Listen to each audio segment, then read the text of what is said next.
श्री सीताराम। आप सभी का हार्दिक स्वागत है मंत्र साधना में। और मंत्र साधना के माध्यम से हम समय समय पर आपके बीच ऐसे विभिन्न यंत्र मंत्र तंत्र लेकर आते हैं जिससे आपके जीवन में आई हुई समस्याओं का सरलता से आप उपचार कर सकें। आज मंत्र साधना में हम आपके बीच एक नया विषय लेकर उपस्थित हुए हैं कि अपना मंत्र कैसे खोजें। अक्सर लोग इस बात को लेकर परेशान रहते हैं कि उन्हें किस मंत्र का जाप करना चाहिए। वास्तव में ये एक बड़ी समस्या है। अनंत शास्त्रम बहुलाम च विद्याम कहा गया है कि अनंत शास्त्र हैं और अनेक विद्याएं हैं। हमारे वहाँ शास्त्र अनंत हैं, वेद पुराण अनंत हैं, जिन्हें पढ़ने के लिए यदि आप 10 बार भी जन्म ले लें और पूरे जन्म भर इसे पढ़ते रहें तब भी उनको पार पाना संभव नहीं है। तो इसी प्रकार मंत्रों की भी हमारे वहाँ अनेक लाखों करोड़ों मंत्र हैं। तो उन करोड़ों मंत्र से आप किन मंत्रों का जाप करें, ये आपको स्वयं अपने आप पता चल सकता है। किस प्रकार हम कौन सा मंत्र जपें और हमारे लिए सबसे महत्वपूर्ण मंत्र कौन सा है।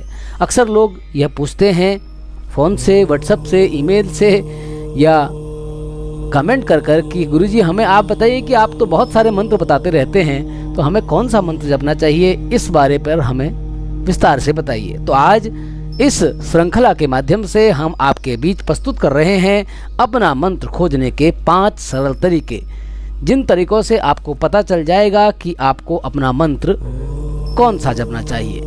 और एक विशेष बात और है कि अक्सर लोग अपने गुरु के रूप में हमें चाहते हैं कि आप हमारे गुरु बन जाइए। देखिए, संसार में चेला बनाना एक बहुत सरल बात है, परंतु एक उससे बड़ी बात है। हमारे वहाँ कहा गया है कि यदि कोई स्त्री कोई पाप करती है तो उस स्त्री के पाप का किया हुआ जो पाप है उसके पति को भोगना पड़ता है, क्योंकि पति उत्तरदायी है। ठीक इसी प्रकार यदि प्रजा में कोई दुष्कर्म हो रहा है तो उसका पाप राजा को भोगना पड़ता है। ठीक उसी प्रकार यदि शिष्य कोई पाप करता है, कोई गलत कर्म करता है, तो उसका भोग जो है गुरु को करना पड़ता है। तो गुरु शिष्य बन लेना बहुत सरल नहीं है। तो सबसे अच्छी आजकल की इस कलयुग में गुरु शिष्य परंपरा है, लेकिन बहुत उसका हम परिपालन कर सकें यह संभव नहीं है।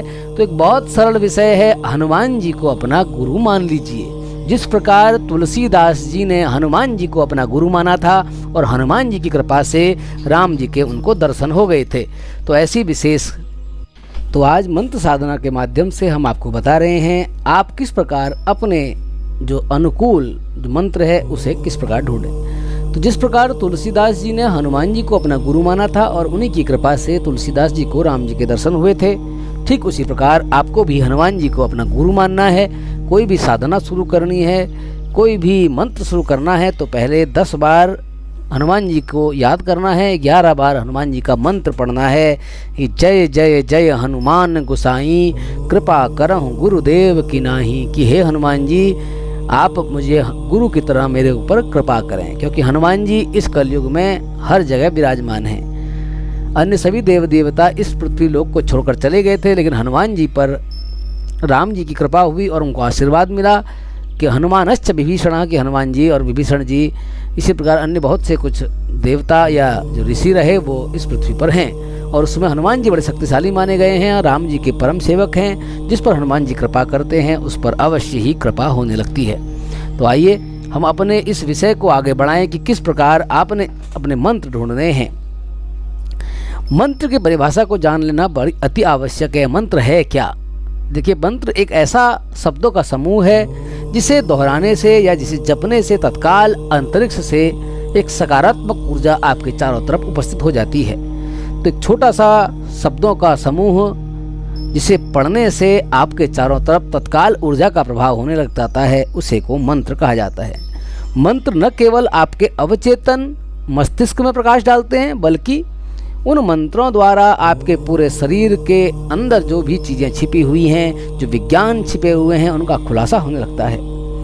आप अपने व्यक्तित्व को बदल देते हैं। तो ऐसे मंत्र किस प्रकार खोजे जाएं, किस प्रकार आप मंत्र निर्धारित करें कि यह मंत्र आपके लिए जरूरी है। तो उसमें सबसे पहली चीज़ है प्रेरणा।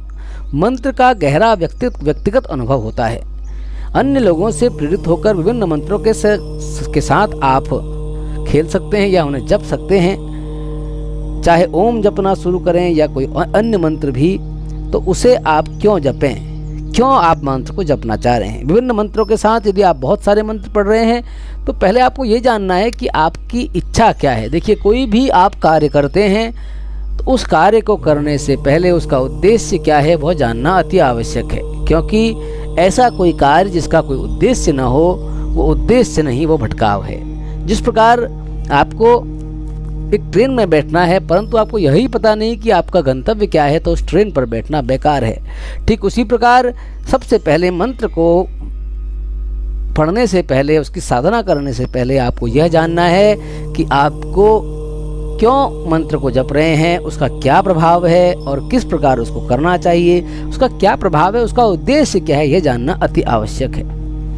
और दूसरी बात, मार्गदर्शन अति आवश्यक है, क्योंकि कोई भी मंत्र जो है वो बिना अपने मन से उसको पढ़ने से उसका लाभ नहीं हो पाएगा, क्योंकि जिस प्रकार उसका एक विशेष प्रक्रिया है, उसकी एक विधि है, उसी से उसको जपना चाहिए। दूसरी चीज समर्पण।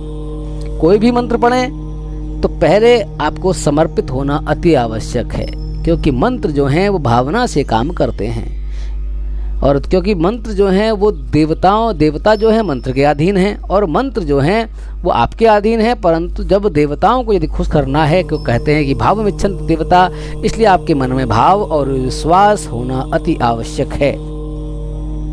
आपको यह जरूर समझना है कि यह मंत्र जरूर मेरा जीवन बदलेगा, जरूर मेरा उद्देश्य पूरा करेगा, क्योंकि मंत्र बड़े शक्तिशाली हैं। जब तक आपका विश्वास नहीं होगा तो आप पर मंत्र कार्य नहीं करेगा। इसलिए समर्पण मंत्र के प्रति अति आवश्यक है। तीसरी चीज है प्रतिबद्धता। अब बहुत बार यह होता है कि लोग सोचते हैं कि इस मंत्र को करने से यह हो जाएगा, और फिर उस मंत्र को जो करते हैं ना, वो एक विशेष उनका 1 दिन 2 दिन, फिर उसको छोड़ देते हैं। उन्हें लगता है कि हम इस मंत्र को कर पाएंगे, नहीं कर पाएंगे, कैसे ये मंत्र चलेगा, पूरा होगा कि काम करेगा, नहीं करेगा, ये सब भूल जाना है। आपको एक प्रतिबद्ध हो जाना है कि हमें 10-11 दिन तक लगातार इस मंत्र को जपना है, तभी आपका मंत्र सिद्ध हो पाएगा। और एक चौथी चीज है पुनरावृत्ति। अब आपको मंत्र दिया, आपने 1 दिन पढ़ा और आप चाहते हैं कि अगले दिन ही उसका प्रभाव हो जाए, नहीं।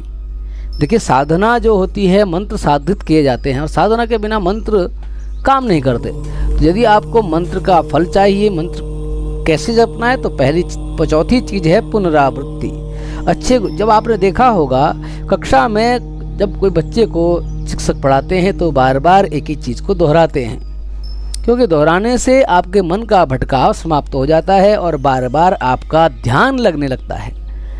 इसीलिए कहा जाता है कि ध्यान कीजिए। ध्यान का अर्थ यही है, जब आप कोई मंत्र को जपें तो बार बार उसकी पुनरावृत्ति करें, कम से कम 108 बार उसे जरूर पढ़ें, उसे लिखें, उसे पढ़ें, उसे मन में याद करें, तभी वो आपके लिए सिद्ध हो पाएगा।